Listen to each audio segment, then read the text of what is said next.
വിവാഹം വിവാഹം എന്ന് പറയുന്നത് വളരെ മിസ്റ്റീരിയസ് ആയിട്ടുള്ള ദൈവത്തിൻ്റെ പദ്ധതി പ്രകാരം ഭൂമിയിൽ വന്നിട്ടുള്ള ഒരു ദൈവിക സംവിധാനമാണ്. സോ മനുഷ്യൻ ഇതിനെ കാണുന്ന ഒരു പെർസ്പെക്റ്റീവ് ഉണ്ട്, ദൈവം ഇതിനെ കാണുന്ന ഒരു പെർസ്പെക്റ്റീവ് ഉണ്ട്. സോ മനുഷ്യൻ കാണുന്ന പെർസ്പെക്റ്റീവിൽ നിന്നുകൊണ്ടാണ് നമ്മൾ ഓരോരുത്തരും വിവാഹത്തെ മനസ്സിലാക്കുക. പരസ്പരം സ്നേഹിക്കാനും ഐക്യത്തിൽ മുന്നോട്ട് പോകാനും കുഞ്ഞുങ്ങൾ ജനിക്കാനും സന്തോഷത്തോടെ ജീവിക്കാനും ഒക്കെ വേണ്ടിയുള്ള ഒരു കൂട്ടാണ് പാർട്ട്ണർ, ഹസ്ബൻഡ്, വൈഫ് എന്നാണ് നമ്മൾ മനസ്സിലാക്കി വെച്ചിരിക്കുന്നത്. പക്ഷെ ഗോഡ് എപ്പോഴും ആരുടെ കാര്യത്തിൽ ഇടപെട്ടാലും വ്യക്തിപരമായുള്ള അയാളുടെ രക്ഷയാണ് ഒന്നാം സ്ഥാനം നിൽക്കുക. ഈ ആത്മാവിനെ സ്വർഗത്തിലേക്ക് കൊണ്ടുപോകുക, അതിന് പറ്റിയ രീതിയിലാണ് ദൈവം നമ്മുടെ ജീവിതത്തിനെ ക്രമപ്പെടുത്തിയിട്ടുണ്ടാവാം. അപ്പോൾ ദൈവം തന്ന പങ്കാളിയല്ലേ, ദൈവമല്ലേ കല്യാണം കഴിപ്പിച്ചത്, ദൈവത്തിൻ്റെ മുമ്പിൽ വെച്ചിരുന്ന് നടന്നത്, എന്നിട്ട് എന്തുകൊണ്ടാണ് ഇതിനകത്ത് ഇത്ര സ്ട്രഗിള് എന്ന് നമ്മുടെ മനസ്സിൽ നമുക്ക് തോന്നിയേക്കാം. ബട്ട് ദൈവം എന്താണോ ഒരു വിവാഹം കൊണ്ട് ആഗ്രഹിച്ചത് അത് നമുക്ക് മനസ്സിലാകുമ്പോഴാണ് ഈ പ്രശ്നത്തിന് നമുക്കൊരു സമാധാനം കിട്ടും. ഇനി ഇതൊക്കെ പറയണം എനിക്കാണെങ്കിലും നമ്മൾ മനുഷ്യരാണല്ലേ. മനുഷ്യ ശരീരത്തിൽ ഉണ്ടായിരുന്ന യേശു ക്രിസ്തു ഗസ്തമേനിൽ വെച്ചിട്ട് രക്തം വിയർത്തു. അപ്പം മനുഷ്യ സഹജമായ നമ്മുടെ മാനസിക ആവശ്യങ്ങൾ, ശാരീരിക ആവശ്യങ്ങൾ കംപ്ലീറ്റ് ചെയ്യപ്പെടാതെ വരുമ്പോൾ മനുഷ്യരെന്ന നിലയിൽ നമുക്ക് സ്ട്രഗിൾ ഉണ്ടാവും, നമ്മൾ ഫ്രസ്ട്രേറ്റഡ് ആവും, നമുക്ക് ദേഷ്യം വരും, വെറുപ്പ് വരും, നമുക്ക് ഭയങ്കര ബുദ്ധിമുട്ട് തോന്നും. ബട്ട് നമ്മൾക്കൊക്കെ ഒരു ഡിവൈൻ സൈഡ് കൂടി ഉണ്ട്, ഒരു സോൾ സൈഡ് കൂടി ഉണ്ടല്ലോ. ദൈവത്തോട് ചേർന്ന് നിന്നുകൊണ്ട് നിങ്ങൾ ഈ വിവാഹത്തെ അഭിമുഖീകരിക്കുമ്പോൾ, അതിനെ കണക്ട് ചെയ്യുമ്പോൾ നിങ്ങൾക്ക് കുറേ കൂടെ ഒക്കെ റിലാക്സ്ഡ് ആയിട്ടും അതിൻ്റെ പുറകിലെ ഇദ്ദേഹം ഇങ്ങനെ ആയത് എൻ്റെ ഒരു നന്മയ്ക്കാണ് എന്തെങ്കിലും ഐ കനോട്ട് സേ. ഞാൻ ഇതിനെ പറയാൻ ഭയങ്കര മടിയാണ്, കാരണം ഇത് ഒത്തിരി പേര് സഫർ ചെയ്യുന്നുണ്ട് മാരേജിനകത്ത്. അപ്പോൾ ഇത് അതിൻ്റെ ഒരു സ്പിരിച്വൽ സൈഡ് മനസ്സിലാകുകയാണെങ്കിൽ നിങ്ങൾക്ക് കുറച്ചും കൂടെ റിലാക്സ്ഡ് ആയിട്ട് മാരേജിനെ അക്സെപ്റ്റ് ചെയ്യാനായിട്ട് നിങ്ങൾക്ക് സാധിക്കും. വിവാഹം എന്ന് പറഞ്ഞാൽ അടിച്ചുപൊളിക്ക് എൻജോയ് ചെയ്യുക, നമ്മൾ അതേപോലെ ചിന്തിക്കുന്ന ഒരു പാർട്ട്ണർ ഇതൊന്നും അല്ല. നിങ്ങളുടെ ആത്മാവിനെ സ്വർഗത്തിലേക്ക് കൊണ്ടുപോകാൻ നിങ്ങളെ എങ്ങനെയുള്ള ഒരു പാർട്ട്ണർ കിട്ടിയാൽ നിങ്ങൾക്ക് അത് ബെറ്റർ ആയിട്ട് മുന്നോട്ട് കൊണ്ടുപോകാൻ സാധിക്കും. അങ്ങനെയുള്ള ഒരു പാർട്ട്ണറാണ് നിങ്ങൾക്ക് ദൈവം തരാൻ പോകുന്നത്. ഇപ്പോൾ പരിശുദ്ധ അമ്മയെ സംബന്ധിച്ചിടത്തോളം അമ്മ വളരെ എളിമയുള്ള, വളരെ കൃപ നിറഞ്ഞ ഒരു സ്ത്രീയായിരുന്നു. അപ്പോൾ അമ്മയ്ക്ക് വളരെ സപ്പോർട്ടീവ് ആയിട്ടുള്ള ഒരു പാർട്ട്ണർ കൊടുത്താലും അമ്മ എപ്പോഴും പരിശുദ്ധ അമ്മ തന്നെയാണ്. അതേസമയം ജോബിൻ്റെ പാത്ത് അല്ലെങ്കിൽ ജോബിനെ കൊണ്ട് നമ്മളോട് പറയാൻ ആഗ്രഹിച്ച കർത്താവിൻ്റെ സ്ക്രിപ്റ്റ് എന്തായിരുന്നു? എല്ലാം തകർക്കപ്പെട്ട ഒരു മനുഷ്യൻ, അപ്പം മനുഷ്യനെ ഭാര്യയും ഉപേക്ഷിക്കുന്നു, ഭാര്യയും തള്ളി പറയുന്ന ഒരു മനുഷ്യൻ. അങ്ങനെ ഒരു ചിത്രമാണ് ജോബിനെ കുറിച്ച് നമ്മളോട് ദൈവം പറയാൻ ആഗ്രഹിച്ചത്. അതുകൊണ്ട് തന്നെ ജോബിന് കൊടുത്ത ഭാര്യ അതുപോലൊരു ഭാര്യയാണ്. അപ്പം നമ്മുടെ കഥ ദൈവം എങ്ങനെയാണ് ഈ ലോകത്തിൽ വരച്ചു വയ്ക്കാൻ ആഗ്രഹിക്കുന്നത് അതനുസരിച്ചിട്ടുള്ളൊരു പാർട്ട്ണറെയാണ് ദൈവം നമുക്ക് തരും.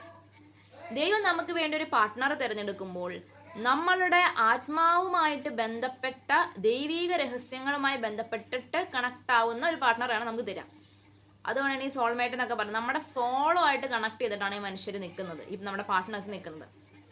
നമ്മുടെ ആത്മാവിനെ രക്ഷിക്കാൻ വേണ്ടിയുള്ള ദൈവിക പദ്ധതിയുടെ ഭാഗമാണ് നിങ്ങളുടെ പാർട്ട്ണർ.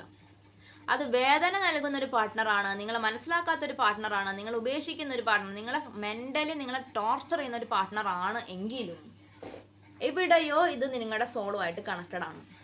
അത് മനസ്സിലാക്കണമെങ്കിൽ ആത്മീയ തലത്തിൽ ഈ കാര്യത്തെ മനസ്സിലാക്കാൻ ശ്രമിക്കണം. ഇനി അങ്ങനെയൊക്കെ ശ്രമിച്ചാലും, ഞാൻ അങ്ങനെ ഒരു തലത്തിൽ ഇത് മനസ്സിലാക്കാൻ ശ്രമിക്കുന്നതാണ്, എന്നാലും ഒരു സമയം കഴിയുമ്പോൾ ഈ സഫറിങ്ങിൻ്റെ കാഠിന്യം കാരണം നമ്മൾ മടുത്തു പോകും. നമുക്ക് പ്രസംഗിക്കാൻ എളുപ്പമാണ്, നിങ്ങൾക്ക് ദൈവം തന്ന പങ്കാളിയാണ്, സ്വീകരിക്കണം, നിങ്ങൾ ഉപേക്ഷിക്കരുത്, നിങ്ങൾ അതിനെയൊക്കെ അങ്ങ് ഏറ്റെടുക്കണം. മനുഷ്യൻ്റെ തലച്ചോറ് സ്ട്രെസ്സും സ്ട്രഗിളും കാരണം ഭയങ്കരമായിട്ട് ചലഞ്ച് നേരിടുന്നുണ്ട് വിവാഹം എന്ന് പറയുന്ന ഈ കുദാശയ്ക്കകത്ത്. It's very difficult. ചില മനുഷ്യന്മാർക്ക് പേഴ്സണാലിറ്റി ഡിസോർഡറുകളാണുള്ളത്. അതിനെയൊക്കെ മാനേജ് ചെയ്യുക, അതിനെയൊക്കെ അഡ്ജസ്റ്റ് ചെയ്യുക എന്ന് പറഞ്ഞു കഴിഞ്ഞാൽ സ്വർഗം സഹായിച്ചാൽ മാത്രമേ നമുക്ക് പറ്റുള്ളൂ. സോ മറ്റുള്ളവർ പൊതുവേ ഇങ്ങനെ നിന്നിട്ട് ഏറ്റെടുക്കണം, സഹിക്കണം എന്ന് പറയുന്ന പോലെ എനിക്ക് പറയാൻ പറ്റില്ല. ഞാൻ വിവാഹത്തിലുള്ള ഒരാളാണ്, ഞാൻ ഇതിൻ്റെ എല്ലാ സൈഡ് എഫക്ട്സും പെയിൻ സൈഡും എക്സ്പീരിയൻസ് ചെയ്തിട്ടുള്ള ഒരാളാണ്. അപ്പം എനിക്കറിയാം ഇത് എളുപ്പമൊന്നും അല്ല ഈ കാര്യം.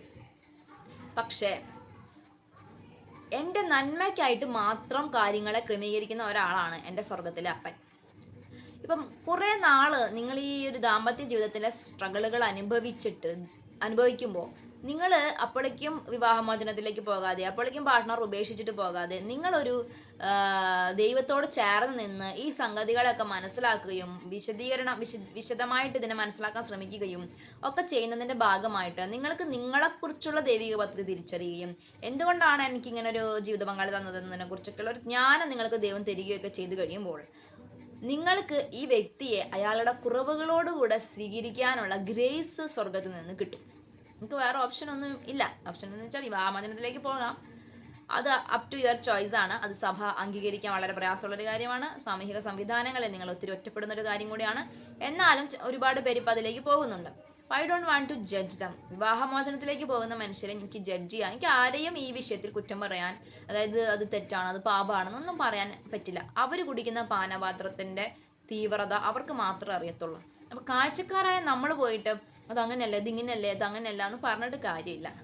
പക്ഷേ ഇത് അനുഭവിക്കുന്ന നിങ്ങളോടാണ് എനിക്ക് പറയാനുള്ളത്. ഒന്ന്, നിങ്ങളുടെ ആത്മാവിനെ രക്ഷിക്കാൻ വേണ്ടിയുള്ള ഒരു പദ്ധതിയാണിത്. പിന്നെ ഓരോ മനുഷ്യനും ദൈവത്തിൽ നിന്ന് വന്നു, ദൈവത്തിലേക്ക് മടങ്ങണം. ഞാൻ സ്വർഗത്തിലേക്ക് പോകണമെങ്കിൽ ദൈവം എന്നോട് ആവശ്യപ്പെടുന്ന കാര്യങ്ങൾ ഞാൻ ചെയ്യണം. ഞാൻ ഒരാളുടെ ഭാര്യ ആയതുകൊണ്ട്, ഭർത്താവായതുകൊണ്ടൊന്നും ഞാൻ സ്വർഗത്തിൽ പോകാൻ പോകുന്നില്ല. ജീവിതം നിങ്ങളുടെ വ്യക്തിപരമായ യാത്രയാണ്. നിങ്ങളുടെ ഇൻഡിവിജ്വൽ ആണ്. നിങ്ങൾ ഓരോരുത്തരും വ്യക്തിപരമാണ്, പേഴ്സണലി ആണ്. ദൈവം നിങ്ങളെ വ്യക്തികളായിട്ട് സൃഷ്ടിച്ചു. പാർട്ട്നേഴ്സ് ഉണ്ടായത് പിന്നീടാണ്. അപ്പം നിങ്ങളും ദൈവവും തമ്മിലുള്ള യാത്ര, നിങ്ങൾ തമ്മിലുള്ള കണക്ഷൻ, ഞാനും എൻ്റെ ദൈവവും തമ്മിലുള്ള കണക്ഷൻ ഓക്കെ ആവുകയും സൃഷ്ടാവിനെ തിരിച്ചറിയുകയും അതിനൊക്കെ വേണ്ടിയിട്ടാണ് ഈ പെയിൻ ഉണ്ടാകുന്നത്. നിങ്ങൾ ദൈവത്തിലേക്ക് തിരിയാനൊക്കെ ഇത് ഹെൽപ്പ് ചെയ്യും, ഈ ദാമ്പത്യത്തിലെ പെയിൻ. അങ്ങനെ നിങ്ങൾ ദൈവത്തിലേക്ക് തിരിയുന്നു. ദൈവം നിങ്ങളോട് പറയുന്നു, നിന്റെ പാർട്ട്ണർ നിന്നെ സ്നേഹിച്ചില്ലെങ്കിലും, നിന്റെ പാർട്ട്ണർ നിന്നെ കരുതിയില്ലെങ്കിലും കർത്താവാണ് നിന്റെ ഭർത്താവ്, ഞാൻ നിനക്ക് കാവലായിട്ടുണ്ട്. ഇങ്ങനെ ഭർത്താവിൽ നിന്ന് നിങ്ങൾക്ക് കിട്ടാത്ത ആ സഫറിങ് മൂലം, അത് ആ വ്യക്തിയുടെ പേഴ്സണാലിറ്റി പ്രത്യേകതകൾ കൊണ്ടായിരിക്കാം, അദ്ദേഹം നിങ്ങൾക്ക് കിട്ടാതെ പോകുന്ന സംഗതികൾ നിങ്ങളുടെ മനസ്സിനുണ്ടാക്കുന്ന മാനസിക സംഘർഷങ്ങളിൽ ഒരു പാർട്ട്ണറെ പോലെ, ഒരു കാവൽക്കാരനെ പോലെ, ഒരു സുഹൃത്തിനെ പോലെ യേശുക്രിസ്തു ഇടപെട്ട് നിങ്ങളെ സപ്പോർട്ട് ചെയ്യാണ്, താങ്ങുവാണ്. അപ്പം നിങ്ങൾക്ക് ഈ ആബ്സെൻസ് ഓഫ് യുവർ പാർട്ട്ണർ എന്ന് പറയുന്നത് യേശുക്രിസ്തുമായിട്ടുള്ള സ്നേഹമായിട്ട്, അൺകണ്ടീഷണലായിട്ട് സ്നേഹിക്കുന്ന അനുഭവമായിട്ട് നിങ്ങൾ റീപ്ലേസ് ചെയ്യാണ്. ദൈവത്തിൻ്റെ സ്നേഹമായിട്ട് റീപ്ലേസ് ചെയ്യാണ്. സമരകാരി സ്ത്രീക്ക് കിട്ടാതെ പോയ പാർട്ട്ണറിൻ്റെ സ്നേഹം യേശുക്രിസ്തുവിനെ കണ്ടുമുട്ടിയപ്പോൾ അവൾ സ്നേഹിക്കപ്പെട്ട ഒരു അനുഭവം അവൾക്കുണ്ടായതുപോലെ. അപ്പോൾ നിങ്ങൾ ദൈവവുമായിട്ടൊരു കൂട്ടായ്മയിലേക്ക് വരികയും നിങ്ങളെക്കുറിച്ചുള്ള ദൈവിക പദ്ധതി കർത്താവിനെ നിങ്ങൾക്ക് മനസ്സിലാക്കി തരികയും ചെയ്തു കഴിയുമ്പോൾ അതനുസരിച്ചിട്ട് നിങ്ങളുടെ ജീവിതം ക്രമപ്പെടാൻ തുടങ്ങും. ഇപ്പോൾ ഞാൻ ഒരുപാട് ലോൺലിനെസ് ആഫ്റ്റർ മാരേജും എക്സ്പീരിയൻസ് ചെയ്തു. അത് എൻ്റെ ജീവിത പങ്കാളിയുടെ പേഴ്സണാലിറ്റി പ്രത്യേകതകൾ കൊണ്ടും അദ്ദേഹത്തിൻ്റെ ഫാമിലി ബാക്ക്ഗ്രൗണ്ട് കൊണ്ട്, അദ്ദേഹത്തിൻ്റെ ജീവിതചര്യ കൊണ്ടൊക്കെ ഉണ്ടായിട്ടുള്ളതാണ്. അതുപോലെ ഞാൻ കാരണം എൻ്റെ ലൈഫ് പാർട്ട്ണറും ഒരുപാട് സഫർ ചെയ്തു. കാരണം എൻ്റെ പേഴ്സണാലിറ്റി പ്രത്യേകതകളും എൻ്റെ ഇമോഷണൽ വീക്കായിട്ടുള്ള സൈഡുകളൊക്കെ കാരണം അദ്ദേഹവും ഞാൻ ഭയങ്കര ഡിപ്പെൻഡഡ് ആയിട്ട് ഞാൻ ഒരുപാട് ഇറിറ്റേറ്റ് ചെയ്തു, ഞാൻ ഒരുപാട് അദ്ദേഹത്തെ ബുദ്ധിമുട്ടിപ്പിച്ചു. പക്ഷേ ഒരു സമയത്തിനപ്പുറത്തേക്ക് ഞാൻ ദൈവത്തിലേക്ക് എത്തുകയാണ്. ഇവിടെ വെച്ച് ഞാൻ എൻ്റെ പേഴ്സണൽ ഗ്രോത്ത് സംഭവിക്കുകയാണ്. ഞാൻ ദൈവത്തിൽ നിന്നും കണക്റ്റഡ് ആയിട്ട് എന്നെ മനസ്സിലാക്കാൻ തുടങ്ങിയാണ്. അപ്പം എന്നെ അൺകണ്ടീഷണലായിട്ട് സ്നേഹിക്കാൻ ദൈവത്തിന് മാത്രമേ സാധിക്കൂ. അവരൊക്കെ മനുഷ്യരാണ്, ഹസ്ബൻഡും വൈഫൊക്കെ മനുഷ്യന്മാരാണ്. അവർക്ക് എപ്പോഴും നിങ്ങളെ എന്ത് ചെയ്താലും നിങ്ങളെ സ്നേഹിക്കാനൊന്നും പറ്റില്ല. അവർ ട്രൈ ചെയ്യുന്നുണ്ടാവും. അവർ മാക്സിമം ട്രൈ ചെയ്താൽ ഒരു 60% നമ്മളെയൊക്കെ അവർക്ക് സ്നേഹിക്കാൻ പറ്റൂ. കാരണം നമുക്ക് അത്രയും കുഴപ്പങ്ങളുണ്ടാവും ചിലപ്പോഴേ. എനിക്കുണ്ട്, അതുകൊണ്ടാണ് പറയുന്നത്. അപ്പോൾ ദൈവം മാത്രമാണ് നീ എന്താണെങ്കിലും നിന്നെ സ്നേഹിക്കുന്നത്. അത് നീ കല്യാണം കഴിഞ്ഞ ഒരാളാണെങ്കിലും കല്യാണം കഴിച്ച ഒരാളാണെങ്കിലും unconditionally you will get love from only God മാത്രമാണ് നിങ്ങൾ അങ്ങനെ സ്നേഹിക്കുന്നത്. അപ്പോൾ ഈ സ്നേഹത്തിൽ ദൈവത്തോടു കൂടി ആയിരുന്ന് നിങ്ങൾ ദൈവവുമായി ചേർന്ന് ഒരു പേഴ്സണൽ യാത്ര ആരംഭിച്ച് നിങ്ങളുടെ പേഴ്സണൽ ജേണി ആരംഭിക്കുക. നിങ്ങളുടെ ഞാൻ ഇന്നൊരാളുടെ ഭാര്യയാണ്, ഭർത്താവാണ് എന്നുള്ളതല്ല നിങ്ങളുടെ ഐഡൻറ്റിറ്റി. ദൈവത്തിൻ്റെ ഉന്നതമായൊരു സൃഷ്ടിയാണ് എന്നുള്ളതാണ് നിങ്ങളുടെ ഐഡൻറ്റിറ്റി. സോ നിങ്ങളുടെ പേഴ്സണൽ ഗ്രോത്തിലും നിങ്ങളുടെ പേഴ്സണൽ സ്പിരിച്വൽ ഗ്രോത്തിലും ഒക്കെ നിങ്ങൾ ഊന്നൽ നൽകിക്കൊണ്ട് നിങ്ങളുടെ ജീവിതത്തെ ദൈവത്തിൻ്റെ പെർസ്പെക്റ്റീവിലൂടെ കാണാം. നിങ്ങളെ കുറ്റം പറയുന്ന ഭാര്യയുടെ പെർസ്പെക്റ്റീവിലൂടെ അല്ല, കുറ്റം പറയുന്ന ഭർത്താവിൻ്റെ പെർസ്പെക്റ്റീവിലൂടെ. എന്നെക്കുറിച്ച് എൻ്റെ കർത്താവ് എന്താ പറയുന്നത്? എന്നെ അത്ഭുതപ്പെടുന്ന ഒരു കാര്യം പറയാം. ഇപ്പം വിവാഹമോചനത്തിലേക്ക് പോകുമെന്നുള്ള കണ്ടീഷനിൽ അങ്ങോട്ടും ഇങ്ങോട്ടും തമ്മിൽ തല്ലുന്ന ഭാര്യയും ഭർത്താവാണെങ്കിലും ഒരു ടൈം ഓഫ് പീരിയഡ്, ഒരു സമയം വരെ ഇവരെന്തിനാണ് തല്ലു പിടിച്ചതെന്ന് കുറച്ച് നാൾ കഴിഞ്ഞവരിരുന്ന് ചിന്തിക്കുക. നമ്മൾ ഇത്രയും സ്നേഹിക്കുന്ന ഭാര്യയും ഭർത്താവിനെ നമ്മൾ എന്തിനാണ് ഇത്രയും അടി ഉണ്ടാക്കിയത്? എങ്ങാനും അറിവില്ലായ്മ കൊണ്ട് നമ്മൾ ഡിവോഴ്സായി പോയേനെ, എങ്ങാനും നമ്മൾ സെപ്പറേഷനിലേക്ക് പോയിട്ട് അബദ്ധം കാണിച്ചേനെ. അത് എന്തിനാണ് വഴക്കുണ്ടാക്കിയതെന്ന് പോലും ചിലപ്പോൾ നിങ്ങൾക്ക് മനസ്സിലാവില്ല കുറച്ച് നാൾ കഴിയുമ്പോൾ. നമുക്ക് തോന്നും ഇതെല്ലാം ബാലിശമായിട്ട് തോന്നും ഒരു സമയം കഴിയുമ്പോൾ. അപ്പം നിങ്ങൾക്ക് ഇവിടെയും നിങ്ങൾ വഴക്കുണ്ടാക്കിയ സമയത്ത് നിങ്ങൾക്ക് വഴക്കുണ്ടാക്കാനുള്ള കാരണങ്ങളുണ്ടായിരുന്നു. പക്ഷെ നിങ്ങൾ സ്നേഹത്തിലായ സമയത്ത് നിങ്ങൾക്ക് സ്നേഹത്തിലാവാനുള്ള കാരണങ്ങളുണ്ട്. അതായത് ഒരാളുടെ ലൈഫിൽ ഒരു പീരീഡ് ഓഫ് ടൈമിൽ ഇങ്ങനെയൊക്കെ സംഭവിക്കണമെന്നുള്ള ഒരു ഒരു ഒരു ക്രമീകരണം ഉണ്ടെങ്കിൽ അത് അങ്ങനെ സംഭവിക്കും. കുറേ നാൾ നിങ്ങളും പാർട്ട്ണറും തമ്മിലുള്ള റിലേഷൻഷിപ്പിൽ സ്ട്രഗിൾസും സഫറിങ്സും ഒക്കെ ഉണ്ടാകണം എന്നുള്ള, അത് നിങ്ങളുടെ ഒരു യാത്രയുടെ ഭാഗമായിട്ട് അങ്ങനെ ഉണ്ടാകണമെന്നുണ്ടെങ്കിൽ നിങ്ങൾ എന്ത് ചെയ്താലും ചെയ്തില്ലെങ്കിലും അതങ്ങനെ സംഭവിക്കും. ഞാൻ എക്സ്പീരിയൻസ് ചെയ്തിട്ടുണ്ട്. നിങ്ങൾക്ക് തന്നെ എന്താണ് സംഭവിച്ചതെന്ന് അത്ഭുതം തോന്നത്തക്ക രീതിയിൽ ഒരു സമയം കഴിയുമ്പോൾ നിങ്ങളുടെ കുടുംബജീവിതത്തിൽ മാറ്റങ്ങൾ വരുത്താൻ ദൈവത്തിന് സാധിക്കും. അതുകൊണ്ട് തിരക്ക് പിടിച്ച് വിവാഹമോചനത്തിലേക്ക് പോകരുത്. തിരക്ക് പിടിച്ച് ഇത് ഒരിക്കലും നേരെയാവില്ലേ കുടുംബജീവിതം എന്ന് വിചാരിക്കാൻ പോകരുത്. തിരക്ക് പിടിച്ചിട്ടൊന്നുമല്ല, നിങ്ങൾ കുറേ വർഷം സഫർ ചെയ്തിട്ടുണ്ടാകും. എന്നാലും സെപ്പറേറ്റഡ് ആവാം, ഇനി ഇത് ശരിയാവില്ല, കാര്യങ്ങൾക്ക് എപ്പോൾ വേണമെങ്കിലും മാറ്റം വരാം എന്നാണ് ഞാൻ പറയുന്നത്. സോ നിങ്ങളുടെ പാർട്ട്ണറിൻ്റെ മനസ്സിന് സൗഖ്യം കിട്ടാൻ വേണ്ടിയും ഈ ബന്ധത്തിന് വേണ്ടിയും ഒക്കെ പ്രാർത്ഥിക്കുക. എന്ത് കോംപ്ലിക്കേഷനാണ് നിങ്ങളുടെ മാരേജിലുള്ളത്, അവിടെ ഒരു ദൈവത്തിൻ്റെ ശക്തി ഇറങ്ങാൻ വേണ്ടി നിങ്ങൾ പ്രാർത്ഥിക്കുക. ഇതെല്ലാം എൻ്റെ അനുഭവമാണ് ഞാൻ പറയുന്നത്. എന്താണ് സംഭവിച്ചതെന്ന് പോലും മനസ്സിലാകാത്ത വിധം കാര്യങ്ങളൊക്കെ തലതിരിയുന്ന ഒരു ഇതിലേക്ക് വരും. ബട്ട് ഒന്നാം പ്രമാണം നിങ്ങൾ എപ്പോഴും ഓർക്കണം, നിങ്ങളുടെ പാർട്ട്ണർ അല്ല നിങ്ങളുടെ ദൈവം. നിങ്ങളുടെ പാർട്ട്ണർ പറയുന്നത് കേട്ട് നിരാശപ്പെടുക, ആത്മഹത്യ ചെയ്യാൻ ശ്രമിക്കുക, ജീവിതം തകർന്നു എന്ന് വിചാരിക്കുക, ഇതെല്ലാം ഒന്നാം പ്രമാണ ലംഘനമാണ്. നിങ്ങൾ വന്നത് നിങ്ങളുടെ പാർട്ട്ണറിൽ നിന്നല്ല. ജീവിതത്തിൻ്റെ ഒരു 25-ാമത്തെ വർഷമോ 22-ാമത്തെ വർഷമോ 20-ാമത്തെ വർഷമോ അല്ലെങ്കിൽ 30-ാമത്തെ വർഷമൊക്കെ നിങ്ങളുടെ ജീവിതത്തിലേക്ക് വന്ന ഒരാളാണ് നിങ്ങളുടെ പാർട്ട്ണർ. നിന്നെ പെറ്റമ്മയുടെ ഗർഭപാത്രത്തിൽ വരുന്നതിന് മുമ്പ് നിന്നെ കണ്ടിട്ടുള്ളവനാണ് നിന്റെ ദൈവം. സോ ഒന്നാമത്തെ കമ്മിറ്റ്മെൻറ്റ് ദൈവത്തോടാണ്.